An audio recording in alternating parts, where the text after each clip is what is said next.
نام ہے غزیرہ، مطلب ہے نرم و نازک، نازک اندام، غزیرہ۔ نام ہے غانیہ، مطلب ہے حسین، ایسی خوبصورتی جو کسی زیور یا بناؤ سنگھار کی محتاج نہ ہو، غانیہ۔ نام ہے غیدہ، مطلب ہے خوبصورت، نازک اندام، غیدہ۔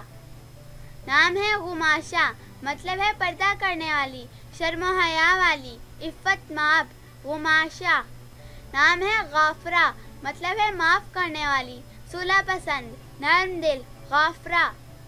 نام ہے غادیہ، مطلب ہے پھولوں جیسی نازک، صبح کی بارش۔ قرآن پاک کی سورہ یوسف کی آیت نمبر 12 میں آیا ہے، غادیہ۔ نام ہے غزالہ، مطلب ہے ہرنی جیسی خوبصورت آنکھوں والی، ہرن کا مادہ بچہ، غزالہ۔ نام ہے غصفہ، مطلب ہے نازک، کومپل، کلی، غصفہ۔ نام ہے غالیہ، وہ خوشبو جو عنبر، کافور اور مشک کے مرکب سے تیار کی جاتی ہے، معنی انتہائی خوشبودار، غالیہ۔ نام ہے غمیس، مطلب ہے نادر و نایاب، قیمتی، منفرد، غمیس۔ نام ہے غمامہ، مطلب ہے ابر، بادل، رحمت، غمامہ۔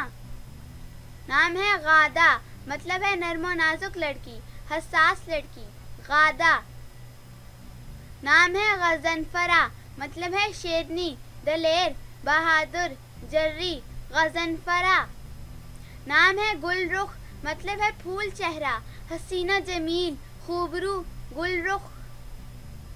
نام ہے گلناز، مطلب ہے حسین، جس پر پھول بھی ناز کرے، گلناز۔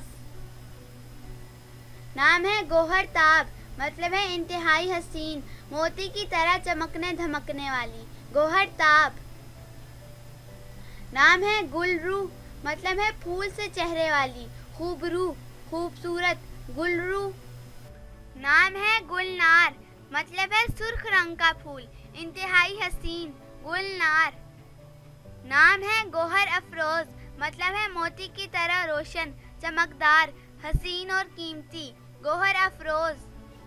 نام ہے گلشانہ، مطلب ہے بے مثال پھول، بے مثال حسن و خوبصورتی کی حامل، گلشانہ۔